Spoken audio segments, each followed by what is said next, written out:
Hello friends, তোমাদের সকলকে আমার চ্যানেলে স্বাগত। আজকে আমি দারুণ টেস্টি, খুব সহজে হয়ে যায় একটা ডেজার্ট তৈরি করছি। তো চলো এখন দেখে নেবে আমি এই ডেজার্টটা কীভাবে কী জিনিস দিয়ে তৈরি করি। তো চলো এখন রেসিপিটা শুরু করা যাক। প্রথমেই মিষ্টিটা তৈরি করার জন্যে আমাদের লাগছে পাউরুটির 2টো স্লাইস। তারপর পাশগুলোকে আমরা পাশের ধারগুলোকে ছুরির সাহায্যে কেটে নেব। তোমরা 2টোর জায়গায় 4টে পাউরুটিও ইউজ করতে পারো। তার জন্য সব ইনগ্রিডিয়েন্টসগুলো যেগুলো লাগবে একটু একটু বাড়িয়ে দিতে হবে। তারপর ছোট করে টুকরো করে নেব। ছুরির সাহায্যে হোক, তোমরা হাত দিয়েও ছোট ছোট টুকরো করে নিতে পারো। তারপর একটা মিক্সার গ্রাইন্ডারে পাত্র নেব। তারপর এই পাত্রের মধ্যে সব পাউরুটিগুলোকে দিয়ে দেবো। এরপর খুব ভালো করে একটা গুঁড়ো করে নেব। ঠিক এই রকম গুঁড়োটা হবে, একটু মিহি করে গুঁড়োটা আমরা করে নেব। এই গুঁড়োটা কিন্তু অবশ্যই করে নিতে হবে। এরপর একটা গ্যাসের উপরে ননস্টিকের পাত্র বসিয়ে নিয়েছি। তোমরা যে কোনো পাত্রেই এই চিনির ক্যারামেল তৈরি করতে পারো। আজকের মিষ্টিটার জন্য চিনির ক্যারামেলের দরকার। তো হাফ কাপ চিনি একটু প্যানের মধ্যে ছড়িয়ে দিয়েছি, দিয়ে 1 চামচ মতন জল এর মধ্যে অ্যাড করব। তারপর যখন আস্তে আস্তে চিনিটা একটু গলতে থাকবে, হালকা হাতে একটু নেড়ে দেবো। আর গ্যাসের ফ্লেমটা কিন্তু মিডিয়ামে রাখতে হবে, না তো চিনিটা পুড়ে যাবে। ক্যারামেল পুড়ে গেলে চিনি খেতে কিন্তু মিষ্টিটা তেতো হবে। দেখো আস্তে আস্তে এরকমভাবে হয়ে যাবে, অল্প অল্প একটু নেড়ে দিতে হবে। যখন সব চিনিটা গলে যাবে, এরকম লালচে লালচে হবে, তখন গ্যাসের ফ্লেম অফ করে দেবে। ঠিক এই রকম রঙটা হবে। বেশি গ্যাস বাড়িয়ে দিলে কিন্তু পুড়ে যাবে, আর খেতে কিন্তু মোটেও মিষ্টি ভালো লাগবে না। এরপর একটা যে কোনো পাত্র নেবে, পাত্রের মধ্যে গরম অবস্থায় চিনির ক্যারামেলটা ঢেলে দিয়ে এরকম ঘুরিয়ে পুরো ক্যারামেলটা পাত্রের গায়ে লাগিয়ে দিই। এরপরে আমি 5 চামচ মতন লিকুইড মিল্ক নিয়েছি। দুধটা হালকা গরম থাকবে, খুব বেশি গরম করার প্রয়োজন হবে না। এরপর দুধের মধ্যে আমরা কাস্টার্ড পাউডার দেব। কাস্টার্ড পাউডারটা আমি বাটারস্কচ নিয়েছি, নিয়ে ভালো করে 2 চামচ মতন দিয়ে ভালো করে দুধের মধ্যে খুব ভালো করে মিশিয়ে আমরা কাস্টার্ড পাউডার আর দুধটাকে এক পাশে রেখে দেব। এরপর আমরা চলে যাব নেক্সট স্টেপে। এবার আরেকটা আমরা পাত্র বসিয়েছি। পাত্রের মধ্যে আমি আগে থেকে দুধটাকে ফুটিয়ে একটু ঘন করে রেখেছিলাম। 1 কাপ দুধ প্রথমে দেব।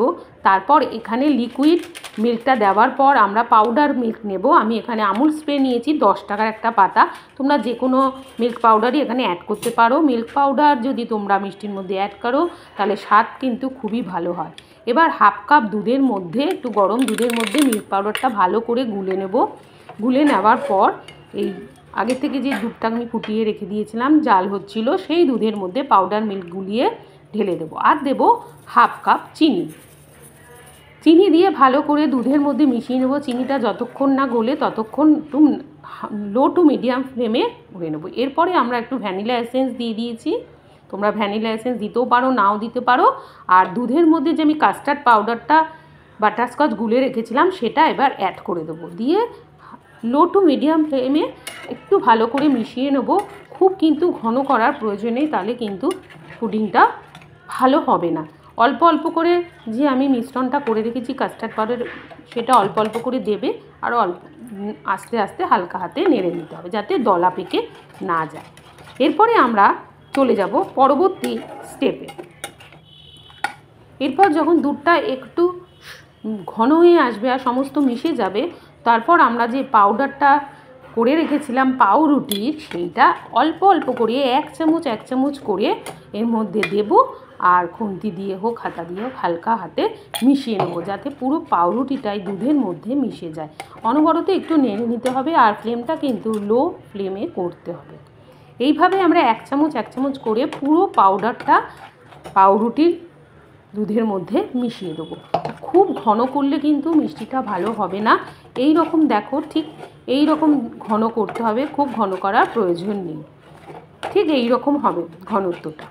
এরপরে আমরা এই গরম গরম অবস্থায় নিয়ে যাব যেই বাটিটার মধ্যে আমরা ক্যারামেল চিনি ঢেলে রেখেছিলাম, সেই বাটিটার মধ্যে গরম গরম অবস্থায় পাউরুটির এই মিশ্রণটাকে দুধের এর মধ্যে অ্যাড করে দেব। সমস্তটা অ্যাড করে দেওয়ার পর আমরা ওপরটাকে একটু প্লেন করব। প্লেন করার জন্যে আমরা একটা চামচ নেব, এবং চামচ নিয়ে ওপরটা একটু প্লেন করে নেবে। আজকে আমি অল্প করেই পুডিংটা তৈরি করছি। তারপর একটু ট্যাপ ট্যাপ করে নেবে। তারপর ফয়েল পেপার দিয়ে মুড়িয়ে দেবে। আর ফয়েল পেপার না থাকলে এর ওপর ঢাকনা দিয়ে দেবে, টিফিন কারির কোনো ঢাকনা সেটা দিয়ে দেবে। এরপর আমরা একটা কড়াইয়ের মধ্যে আগে থেকেই 1 গ্লাস মতন জল ফুটিয়ে রেখেছিলাম, তার মধ্যে একটা স্ট্যান্ড দিয়েছি আর পাত্রটাকে স্ট্যান্ডের উপর বসিয়ে দিয়েছি। আর একটা ঢাকনা দিয়ে দেবো, আর ঢাকনার মধ্যে যে ছিদ্রটা আছে লবঙ্গ দিয়ে আটকে দেবো। এইভাবে আমি 30 মিনিট রেখে দেবো লো ফ্লেমে। এক একজনের গ্যাসের ফ্লেম এক এক রকম, সেই জন্য তোমরা 30 মিনিটের মধ্যে একটু দেখে নেবে যে মিষ্টিটা হলো কি না। 30 মিনিটের বেশিও কারো কারো লাগতে পারে। তো দেখো এইভাবে ভাপে মিষ্টিটা তৈরি হচ্ছে।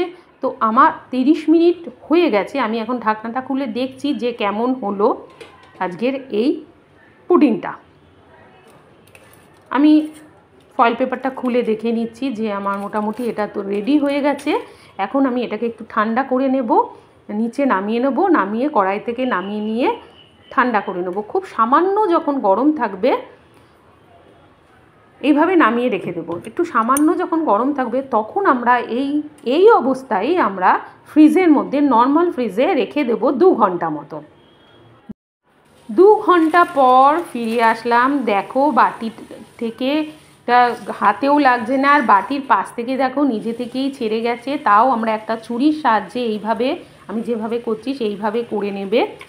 এইভাবে করে নেওয়ার পর একটা প্লেট নেবে, প্লেটটাকে উবুড় করে দেবে পাত্রের মধ্যে, তারপর এইভাবে উল্টো করে নেবে। এরপর ওপরে বাটিটার ওপরে একটু ট্যাপ ট্যাপ করে দেবে। দেখো কি সুন্দর নিজে থেকেই বেরিয়ে আসবে এই মিষ্টি। তোমরা দেখলে যে অতি সহজেই পাউরুটি দিয়ে ঘরে কি সুন্দর ডিম ছাড়া কাস্টার্ড পুডিং তৈরি হয়ে গেছে। তো আমি একটা টুকরো তোমাদের কেটে দেখাচ্ছি যে খুবই সফট হয়েছে আর স্মেলটাও খুব সুন্দর। তো তোমরা নিজেরা বাড়িতে একবার ট্রাই করে দেখতে পারো। তাহলে তোমাদের আজকের যদি ডিম ছাড়া পুডিংয়ের রেসিপিটা ভালো লেগে থাকে, লাইক, কমেন্ট, শেয়ার, সাবস্ক্রাইব করো।